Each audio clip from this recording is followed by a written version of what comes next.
This is Newsmax TV. I'm Ashley Martella. Is the Obama presidency the most destructive administration our country has ever known? Our special guest says so. He's written a new book, Crimes Against Liberty, an indictment of President Barack Obama, #1 on the New York Times bestseller list. David Limbaugh is a best-selling book author, a nationally syndicated columnist, a practicing lawyer, brother of radio talk show giant Rush Limbaugh, and a Newsmax contributor. Welcome to Newsmax TV, David. Hey, thanks for having me.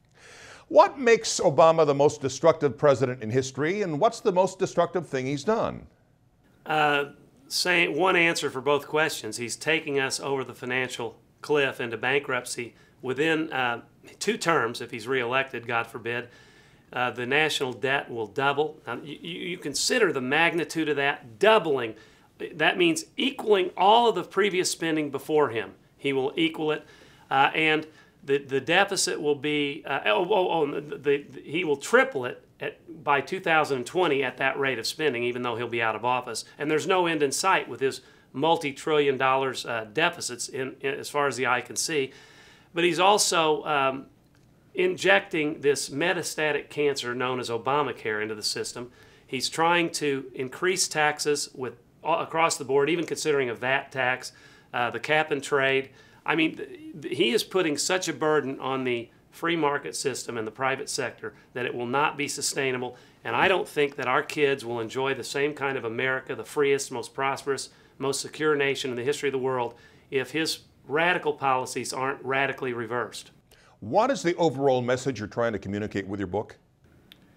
That Obama is on a destructive path, and that I detail it in almost 400 pages of text and substantiate it in 100 pages of footnotes across the board. How I go into his personality traits, his narcissism, his conceit, his arrogance, his lying, his bullying, and how those personality traits combine with his extreme leftist ideology to produce an irrepressible agenda that is destroying the country. So I'm trying to convince people that that's going on. I try to prove it. It's kind of a combat manual, as one radio host called it, for our troops, our grassroots people to read, pick up, and take to their neighbors and explain to them why we need to replace Obama and the Democratic enablers in his congressional majorities. So it's a book that is to help inform, motivate, and energize our side. I have no illusions about persuading the other side. This is a worldview war. We just need to recognize we're in a war. We're way far and above in the majority. At least 2 times as many people identify as conservatives as liberals. And we need to quit acting like we're a sheepish, cowardly minority and fight back and take back this country for American ideals. You make reference to a Gallup poll showing Obama to be the most polarizing first-year president in history. What does that say about Obama's campaign pledge to be a uniter, not a divider?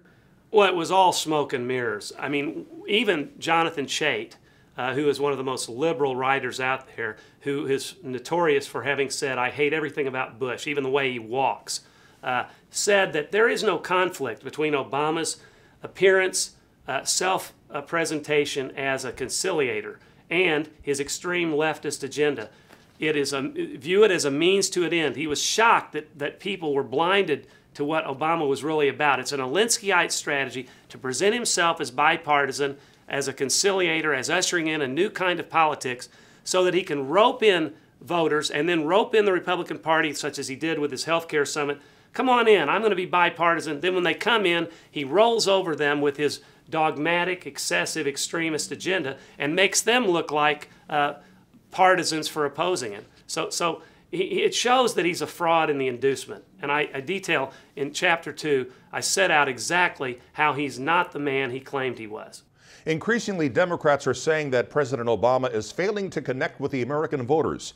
What is it about his character and personality that may be contributing to this problem? He doesn't even try anymore to connect to the American vote. He is so out of touch. Did you see what he did this very week, or after his failed stimulus programs have manifested themselves in egregious unemployment numbers? He promised that if we passed the stimulus package, unemployment would cap out at 8%. It got over 10, and now it's been hovering at 9 to 10%, between 9 and 10% ever since.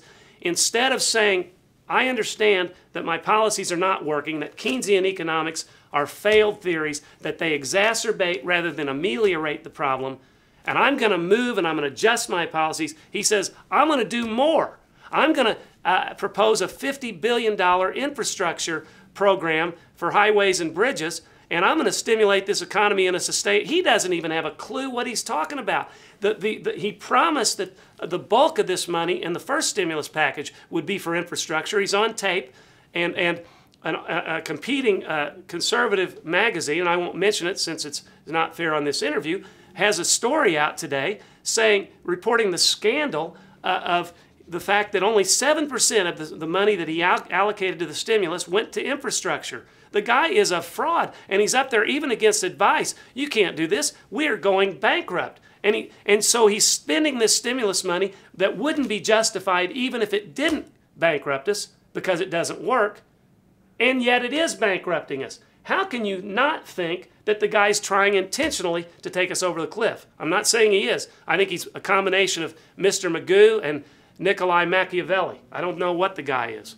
One of your chapters is entitled The Commissar. For anyone who might not know, that term generally refers to an official in any communist government in charge of political indoctrination and detecting political deviance. Do you see true parallels between Obama and a commissar, say, in the former Soviet Union? And if so, what are they? I think he's a commissar to the extent that he took over the car companies, that he high-handedly, cavalierly fired the chief executive, that he then, and this is more egregious, he single-handedly engineered the restructuring of GM and Chrysler so to the disadvantage of secured creditors who are entitled to priority under the law. I don't think you need to be a lawyer, I am, but I don't think you need to be a lawyer to know that secured creditors have priority under the law vis-a-vis unsecured creditors, and yet he proposed that his union buddies, the unsecured creditors, be given 50 cents on the dollar on their claims, and the secured creditors be given 20%. And then when they wouldn't roll over to his egregious demands, he threatened to slander them and destroy their reputation in the paper. He's done all kinds of things. Look at what he did to Arizona Senator John Kyle, who wrote an innocuous letter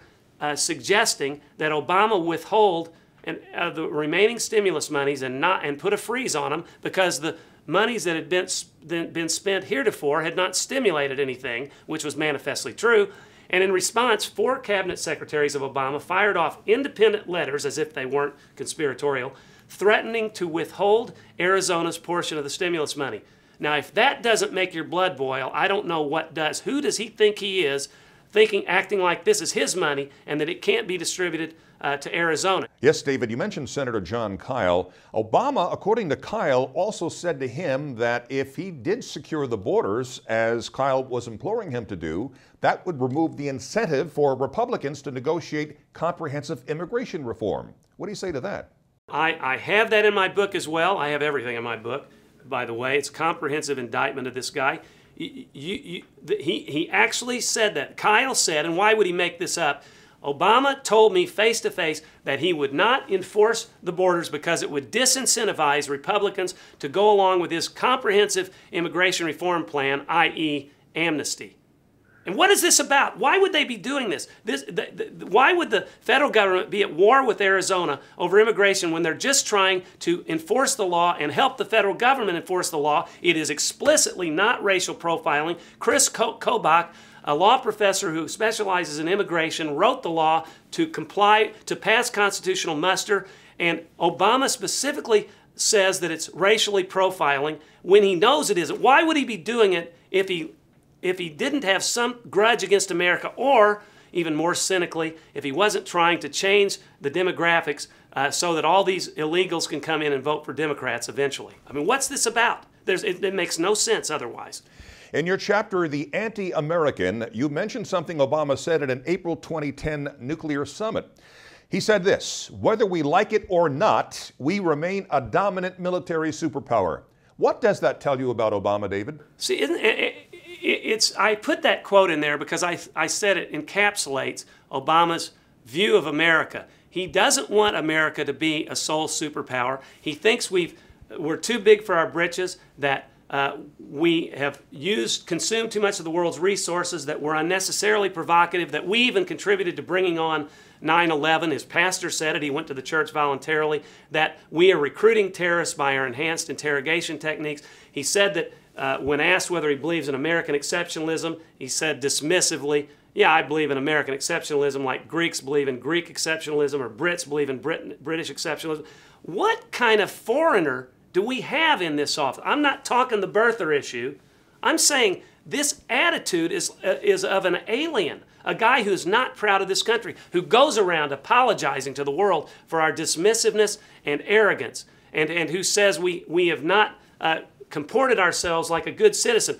And he apologizes to how we've treated Muslims and provoked them. Well, excuse me, but maybe he missed the chapter of our liberating in history, liberating these peoples, and we defeat them in war. We not only do not subjugate them, we rebuild their societies with our trillions of dollars in a humane, compassionate way. So what is this grudge he has against America? He was raised to believe, his mother, by the way, was ashamed of she didn't want him to identify as an American. Frank Marshall Davis, his prime mentor, was a card-carrying communist who didn't have a good feeling about America. His stepfather, and then he goes to a church where Reverend Wright is saying, GD, this is a pastor, GD America from his very pulpit, and saying, we brought on 9/11, our chickens have come home to roost. He supports the Palestinians, and his wife says America's downright mean. She's never been proud of it until he came into office. He runs around with Jerry Ayers, and by the way, Bill Ayers, and he did run around with Bill Ayers, notwithstanding his deceit about that. And then the real nub of it, I want to fundamentally change America. How many people do you know love something when they want to fundamentally change it? I don't want to fundamentally change it. I want to restore it to its fundamentals. All right, David, and finally you mentioned Obama overruling the will of Congress on money to the International Monetary Fund for wealth redistribution. Please reiterate what he did for those who may have forgotten it. Obama allocated or pledged $140 billion to the International Monetary Fund for redistribution to third world countries.